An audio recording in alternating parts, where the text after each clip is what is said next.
Community Power and Partnership, Friends of Herring River, Wellfleet, Massachusetts, 2025. A crowd gathers at the edge of the river mouth.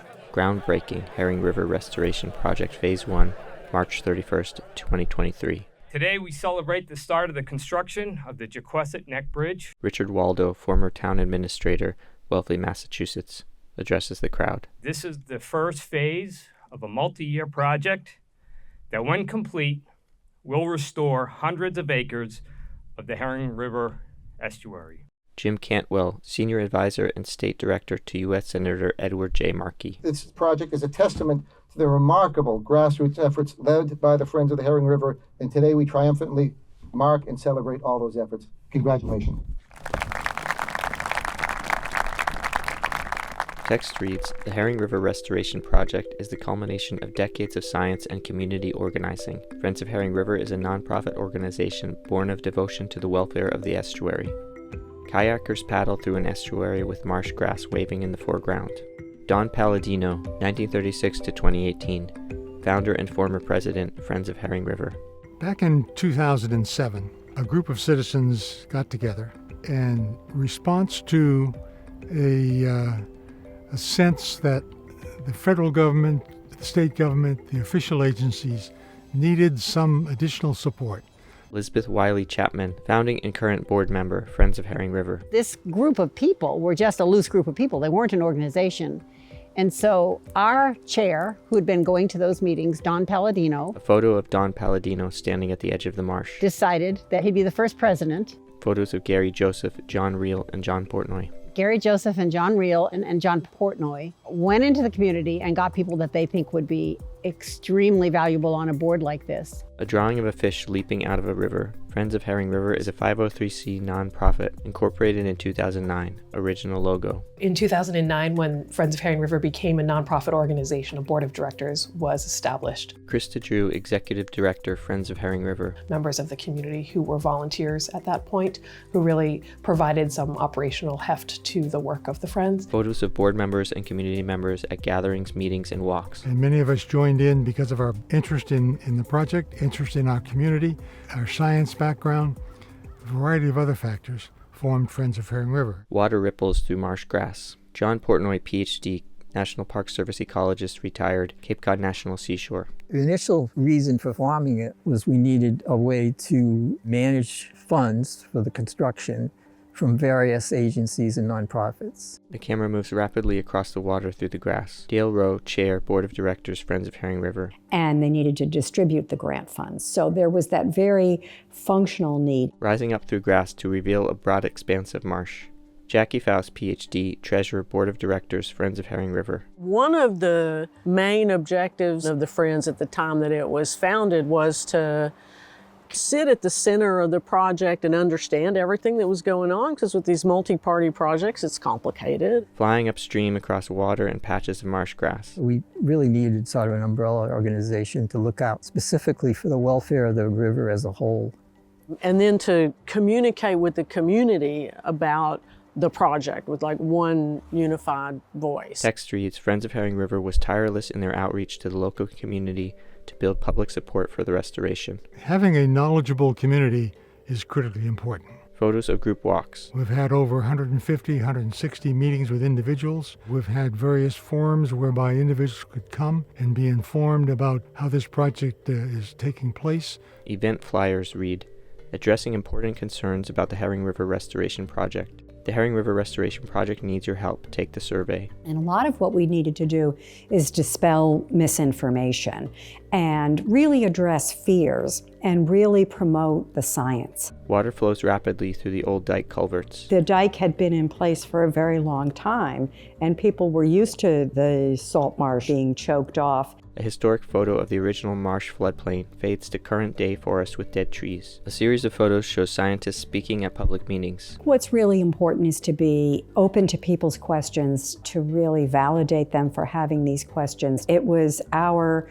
call to action to make sure that we were at the table with these people and really getting them accurate information. A shellfish farmer carries oyster bags across the tidal flats. Working closely with the shellfish community. Another farmer throws oysters into a basket. Jake Puffer, shellfish farmer, Wellfleet Oyster and Clam Company. The Friends of Herring River would answer every question the shellfish community had. They'd always be there. They'd always set up a meeting. Newspaper headline reads, "Scientists say river restoration can only make it better," with photo of shellfish farmers. They'd set up a meeting with the scientists. They'd come to meetings themselves. They'd answer emails. Scientists say river restoration can only make it better, with photo of shellfish farmers. Working closely with various groups in various neighborhoods to really understand what their concerns were and give them accurate information. Newspaper headline reads, "Herring River Restoration Project is committed to transparency." And we put on so many public programs. Photos of a packed audience listening to a presentation.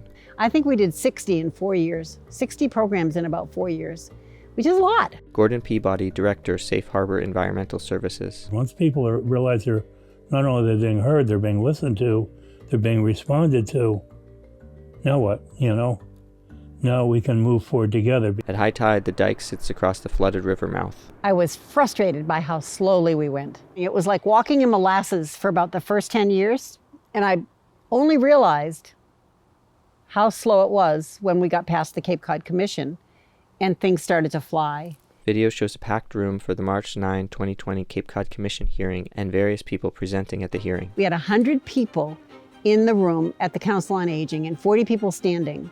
And we had a lineup of 36 people that wanted to speak positively. This project of restoration is a noble one. It's probably the most studied, best analyzed, well thought out project. The river should never kill its fish. I think we owe the children something better. A 200+ acre shellfish habitat will be restored. It's really time we built a bridge. We had contacted every other environmental group and people from all kinds of state and federal agencies that were supporting this. Photo of Senator Elizabeth Warren speaking alongside local and state officials. We had developed a coalition. Christine Odiaga, Assistant Project Manager at Friends of Herring River. And getting the approval paved the way for all of the other local, state, and federal environmental permits. Newspaper headline reads, "Herring River Restoration Project moves forward." All of a sudden, everybody wanted to play with us because it looked real. Newspaper headline reads, "Wellfleet accepts $50 million." And then we started to really deal with the design for the new bridge. 3D graphic rendering of the new bridge design. And all of the things that required. Photos of agency officials on site visits. We just had all of these specialists. An engineer points to plans and gestures to demonstrate how tide gates open. We had people that were hydrologists. Photos and video of surveyors, scientists, and engineers. We had the surveyors. We had salinization experts that could tell us how far the salt might go. An aerial animation shows salinity levels rising in the river. We had everything, and it was a fascinating, multi-pronged project. Text reads, "The Friends of Herring River team proved itself by engaging a broad, diverse group of stakeholders, earning the trust of project partners to take on a larger role as planning moved forward." Friends of Herring River's office sign in front of a busy street on a foggy day. The vast majority of the grants prior to construction phase were awarded to Friends of Herring River, administered and managed by Friends of Herring River. Lisa Kane, finance manager, enters numbers into a computer spreadsheet. When the project moved from conceptual to permit level design, Friends of Herring River's role changed. Designs and plans show the array of tide gates and construction phasing. We needed funding for additional engineering and design.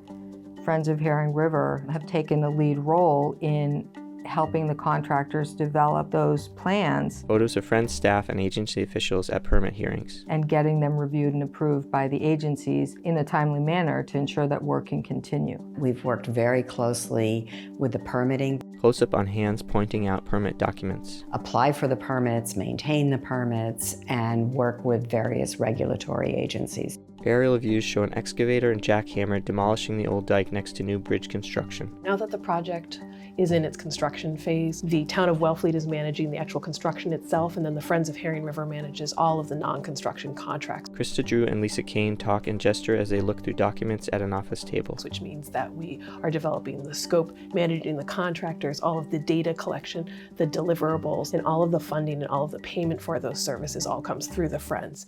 And at any given time, the Friends have about 12 contracts or more. A graphic shows infrastructure changes atop a satellite image of the estuary. So Friends of Herring River has picked up a lot of the pieces, and one of those that's been most significant has been a lot of the monitoring. Young scientists operate water monitoring equipment while standing in the river. Water levels, water quality levels, rare and endangered species. A turtle's head bobs above the ripples. And coordinating various studies. Scientists kneel in the marsh grass. David Shapiro, board member, Friends of Herring River. At the same time, it does do so much outreach and communication about the project in general. A flyer titled Celebrate Herring River lists a series of events. We have spoken at a variety of community events. A group led by John Portnoy walks through the forest. We've gone to neighborhood association meetings, many walks that always feature local experts in ecology. Photos of an information booth outside an event. We're at farmers markets, at festivals. Display of books about the estuary. We're really helping people to understand this project. Poster graphic illustrates reasons for replacing culverts along the river. What's happening day to day. Time-lapse video of the bridge construction plays on a YouTube page.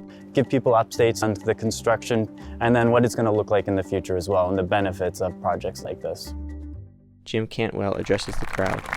Whenever communities ask us in the Senator's office around the state how they can undertake an environmental restoration effort, we tell them, look to the Herring River Restoration Project and talk to the Friends of the Herring River. Flooded marsh grass waves in the breeze. Friends of Herring River has had the awesome opportunity to be able to more actively work alongside individuals and organizations who are working on restorations across Cape Cod and the islands. Krista, Christine, and Lisa look through plans at an office table. And so it's an exciting time for us to be able to provide some capacity and some resources to really support some restoration efforts in addition to our work with Herring River Restoration Project. An aerial view looks upstream across water and green foliage. All of the efforts that we've done with community engagement and bringing people together, funders, partners, community leaders, legislature. Photos of events and walks, including photos of former Senator Ted Kennedy and Senator Elizabeth Warren at the dike. Those are lessons that are learned, and that's taken decades. And so being able to share that with other groups and enable them is something that's really important to us. An aerial view flying downstream towards the bay. Friends of Herring River is really based on values of